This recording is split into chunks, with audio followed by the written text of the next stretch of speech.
ओम नमो भगवते वासुदेवाय। गणगौर की कथा। एक समय की बात है, भगवान शंकर माता पार्वती जी एवं नारद जी के साथ भ्रमण हेतु चल दिए। वे चलते चलते चैत्र शुक्ल तृतीया को एक गांव में पहुंचे।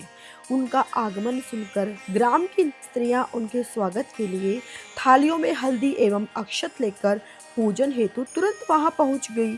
पार्वती जी ने उनके पूजा भाव को समझकर सारा सुहाग रस उन पर छिड़क दिया। वे अटल सुहाग प्राप्त कर लौटी। धनी वर्ग की स्त्रियां थोड़ी देर बाद अनेक प्रकार के पकवान सोने चांदी के थालों में सजाकर पहुंची। इन स्त्रियों को देखकर भगवान शंकर ने माता पार्वती से कहा, तुमने तो अपना सारा सुहाग रस ग्राम की स्त्रियों को ही दे दिया, अब इन्हें क्या दोगी?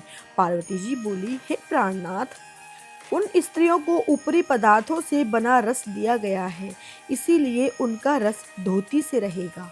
परंतु मैं इन स्त्रियों को अपनी उंगली चीर कर रक्त का सुहाग रस दूंगी, जो मेरे समान सौभाग्यवती हो जाएंगी।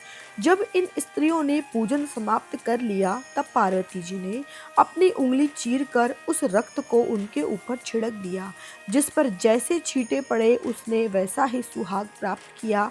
इसके बाद पार्वती जी अपने पति भगवान शिव से आज्ञा लेकर नदी में स्नान करने के लिए चली गई। स्नान करने के पश्चात बालू से भगवान शिव की मूर्ति बनाकर पूजन किया, भोग लगाया तथा प्रदक्षिणा करके 2 कणों का प्रसाद खाकर मस्तक पर टीका लगाया। उसी समय उस पार्थिव लिंग से भगवान शिव प्रकट हुए तथा पार्वती को वरदान दिया, आज के दिन जो भी स्त्री मेरा पूजन और तुम्हारा व्रत करेंगी, उसका पति चिरंजीवी रहेगा तथा मोक्ष को प्राप्त होगा। भगवान शिव ये वरदान देकर अंतर्धान हो गए। इतना सब करते करते पार्वती जी को काफी समय लग गया। पार्वती जी नदी के तट से चलकर उस स्थान पर आई जहां पर भगवान शंकर और नारद जी को छोड़कर गई थी। शिव जी ने विलंब से आने का कारण पूछा तो इस पर पार्वती जी बोली, मेरे भाई भावज नदी के किनारे मिल गए थे। उन्होंने मुझसे दूध भात खाने का और ठहरने का आग्रह किया, इसी कारण से आने में देर हो गई। ऐसा जानकर अंतर्यामी भगवान शिव भी दूध भात खाने के लालच में नदी तट की ओर चल दिए।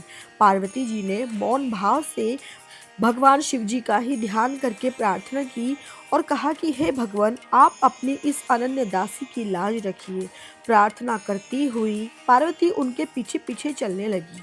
उन्हें दूर नदी तट पर माया का महल दिखाई दिया। वहां महल के अंदर भगवान शिव के साले तथा सहलज ने भगवान शिव और पार्वती का स्वागत किया। वे 2 दिन वहां रहे। तीसरे दिन पार्वती जी ने शिव जी से चलने के लिए कहा तो भगवान शिव चलने को तैयार नहीं हुए। तब पार्वती जी रूठकर अकेली ही चल दी। ऐसी परिस्थिति में भगवान शिव को भी पार्वती के साथ चलना पड़ा। नारद जी भी साथ चल दिए। चलते चलते भगवान शिव बोले, मैं तुम्हारे मायके में अपनी माला भूल आया हूँ।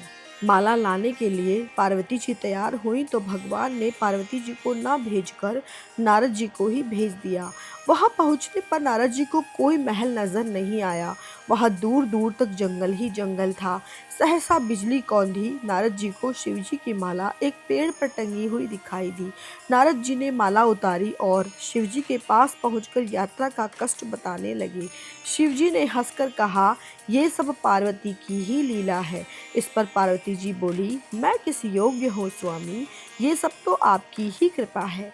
ऐसा जानकर महर्षि नारद ने माता पार्वती तथा उनके पतिव्रत प्रभाव से उत्पन्न घटना की मुक्त कंठ से प्रशंसा की। ये कथा सभी गणगौर पूजने वाली महिलाओं को सुननी चाहिए। इससे सबको अमर सुहाग प्राप्त होगा। ओम नमो भगवते वासुदेवाय।